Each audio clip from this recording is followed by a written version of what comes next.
Good evening. I'm DJ Jawman. Crab Nebula 917 is my YouTube title. May change that at some point, but as of now, that's what I am. And I went to a record fair today in Portland, Maine. About a 2-hour drive for me. And I found some real good stuff. And I was worried at first that, I don't know why this is so red right here.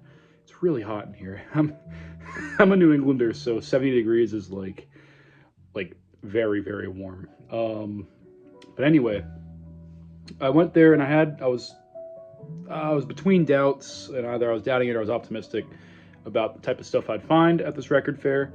This is my first time going to a record fair in the United States.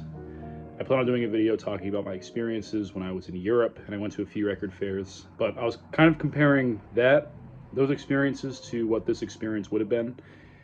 I want to say that my experience today was very positive. I found a great stack of really, really good stuff. I'm going to go over what they are. So, if you can hear the background, try not to make it too loud. You might be hearing one of the best albums, period, ever, spanning any genre. And it's Bill Evans' You Must Believe in Spring. And this is an original copy from 1981. I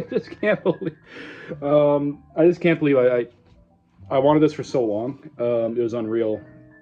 Finding an original copy isn't the most common. It's not like this was a limited pressing item. This was Warner Brothers, but you know, it's pretty sought out after. It's my personal favorite output from Bill Evans, so very delighted to see it. It has some ring wear, but the record itself is in perfect shape. It just sounds ungodly. It's heavenly.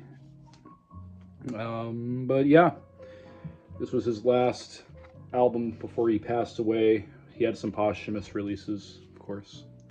So I'm going to place this on this side because it's not done yet. I was drinking some water, so. I just had dinner. We're going to go over the rest of my stuff that I got today. Oh yeah, price-wise, I already went through. I'm always thinking finances. This is a personal collection, but I'm always thinking about, did I get ripped off or anything? I don't know if everybody else does that, but I do personally because I'm always thinking money. I went through all the prices and I got a good deal on everything.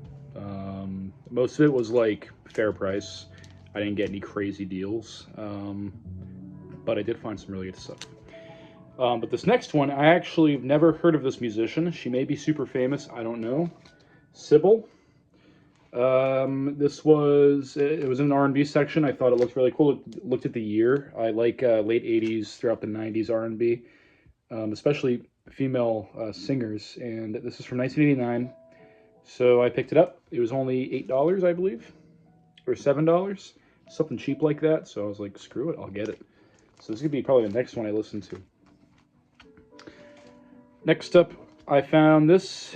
The guy I was at the table for pulled out, he saw me pull out that Sybil record, and he pulled out a pile. He's like, here's some more R&B, kind of in that fashion. And then the first thing I saw in that pile was Anita Baker's Compositions. Favorite release from Anita Baker, personally. I think her songs are the best on this one. Very excited to have that. That was 25 bucks. I spent a good amount today. But you know what? I don't think I'm going to mention the price of everything. As soon as I was like, I didn't even look at the rest of the tables. You know, when I kind of hit this last table, I was like, I'm leaving. So, you know, I'm going to spend more if I keep finding stuff. Next up is an amazing trio. I got 3 Sade records.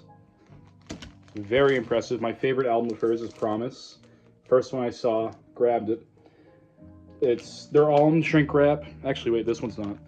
2 of them are in shrink wrap, including this one, and they're in basically brand new condition. It's unbelievable. I'm very excited to play this one soon. So, and then we have Diamond Life and Stronger Than Pride. So, her first 3 LPs. Very happy to have them. Very impressive to find all 3. I think I've seen Stronger Than Pride once before at a record shop. Or maybe have been Greatest Hits. I didn't buy it. Today I got my chance, scooped them up. All originals, of course. Very, very awesome. So happy to have those. It's just unbelievable. I was thinking about it at work this evening, and I was just like smiling to myself the whole time, like, wow, I own those 3 albums now. Next up, I got this James Brown record. I've been wanting it for a bit. Body Heat's a great song, great opener, great single, and the album itself is very high quality. This is his mid 80s or 70s, I forgot actually. 1975. This is his mid 70s album, and it's in perfect shape. I think the shrink is also on this one. I'm wrong. No shrink. That's fine. I don't really care. It's just a bonus. But I found this before at a record shop for like 19 bucks, 18 bucks or something. I didn't buy it. Don't know why I didn't. But this is only the second James Brown album that I own. They're not common where I am, maybe. I don't know if they're common in general, but where I live, they're not. They're pretty, seldomly found. I've got the Phenol on vinyl as well in decent enough condition. I got that locally. I wasn't surprised to find it, but moving on. Excited to put that on. The mixing on that album, very bassy. I love it. All right, these next few are very interesting. Well, they're all interesting. But next up, I got this Gone record. Gone is Andrew Weiss along with Greg Ginn and Simeon Kane. So really good musicians. Very bass heavy. I love it. Andrew Weiss is one of my favorite bass players of all time. Discovered him through Rollins Band, naturally. And he's a sleeper bass player. You can hear his bass lines in the background of tons of songs that Rollins Band has released. And especially, I noticed, particularly on The End of Silence, their 1992 album, in the background of all these tunes he's just going crazy. And it doesn't always follow exactly what it fits. He's a very high quality bass player. And him and Henry Rollins actually had their own duo, mini group on the side. I think they were called Wartime. Check them out if you're interested. I think I've only listened to it once, so I cannot give too much of an opinion. All right, next up, this one is probably the most interesting record that I found today. I'll take it out of its sleeve, but it's this here, Charlie XCX's Pop 2. It's actually a mixtape. It's not an album, and this is actually an unofficial release that I didn't know about. Turns out this album was actually never officially produced on vinyl. However, it is credited to Vroom Vroom Recordings, or Vroom Vroom Records, which Charlie XCX, one of the most famous songs, is Vroom Vroom. So I don't know much about this. I'm going to do more research on it. I tried to go on Discogs. That's how I categorize everything. I don't know, I guess most people do that, I suppose. And there were 4 editions of this LP that were all unofficial. 2 of them are Brazilian, or 3 of them are Brazilian. Everything was unofficial, so you can't sell it on Discogs, so I couldn't get any median price or anything. So, again, I don't care the most about that. I care that it's, Charlie XCX record. This is the 4th one I own, and the first original I own. But what's even more intriguing is that the LP itself is black, and where I could find information on it, I kind of looked it up. There was no black edition. It was just orange swirl, clear, translucent. That's about it. This is just a pure black, so we're gonna see. I'm gonna find out more about it. But I'm very delighted. I'm a huge Charlie XCX fan. She's one of my favorite pop artists. I think just her style and her repertoire is very broad and excellent, for lack of better words. This one's neat. Obviously not an original, because an original would cost, I actually have no idea. But this is a repressing of Kill Slug, their album Answer the Call. Some Boston-based, sludge punk, kind of weird. Not demonic, but I call it cursed.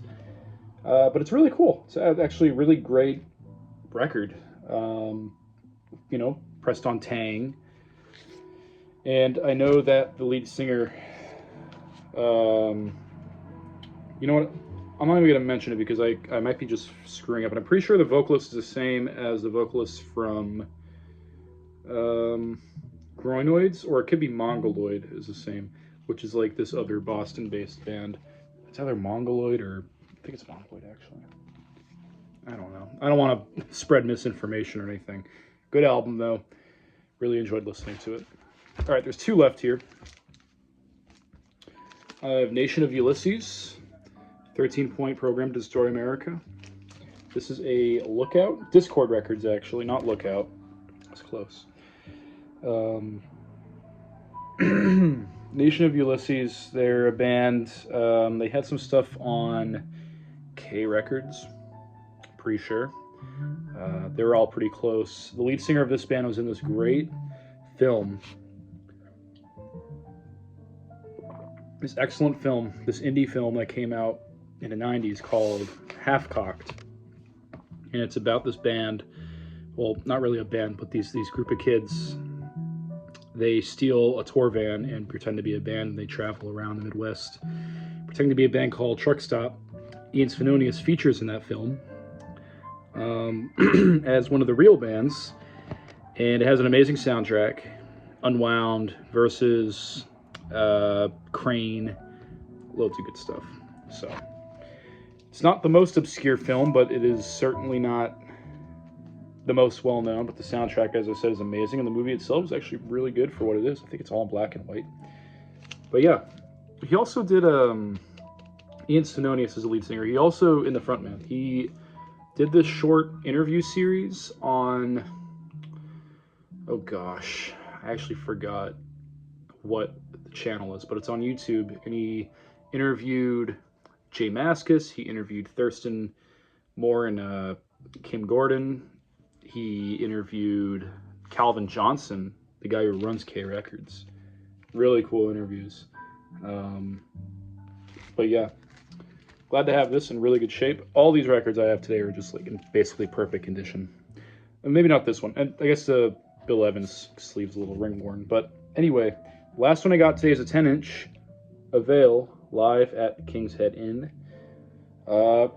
Really neat. I paid $5 for this one. Like nothing. This is their one of their mid-90s releases. Perfect. It's just beautiful. So really happy to have this. The only other Avail thing I own is a CD of theirs I got several years ago. But this is my first record of theirs that I own. So very happy. It's Old Glory Records, I noticed, Brattleboro, Vermont, kind of close to me. So really neat. That's everything I got today. When it comes to finances, I guess I did spend more than I was anticipating. But I was careful. I left before I looked at the rest. There was another room that had a few other tables. I just left at that point. I was like, you know what? I have the 3-Shot A records. I have the Kill Slug. I have the Bill Evans, the James. I have everything I kind of... There's a lot of stuff that I was looking for that was there that I got today. So I didn't even bother looking at other room and seeing, you know, I didn't want to risk spending their $200 on more stuff. But I'm fine with that. I think I'm not going to buy anything else for the rest of the month. Declaring it now. Maybe the next 2 months. I have enough here that I need to kind of digitize and get together, including more stuff that I got semi-recently. You can see the Pink Panthers right there that I got. So, but yeah, this was the first record show I've been to in the United States. I mean, I'm American, but when I was studying in Europe for a few months, I went to 3 record shows, and those are the first ones I've ever been to. There was one in my host city, there was one in Karlsruhe, and there was one in Strasbourg, France, and I went to all 3 of them. And the one in Karlsruhe and the one in my city were great. The one in Strasbourg, no, it wasn't Strasbourg, it was actually Mulhouse, sorry. The one in Mulhouse, France, I just got a Material record, some Bill Laswell.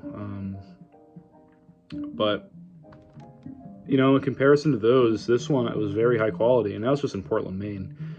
So there's some more going on in Massachusetts, and maybe, I think there's one in Rhode Island, maybe a couple in Connecticut, until the end of the year. So I'm probably going to go back to some of those when I'm ready and see what I can find, dig through, find some more stuff that I've been looking for a variable amount of time. But hopefully it wasn't too boring. Hopefully if you could hear the Bill Evans in the background, hopefully that kept you company. If I could not keep you company. Anyway, that's it for this video. I appreciate you watching, and I hope, I hope there's something here that you recognize and you can relate to. So, yeah, that's about it. There's no outro for this. I'm just gonna go. All right, bye.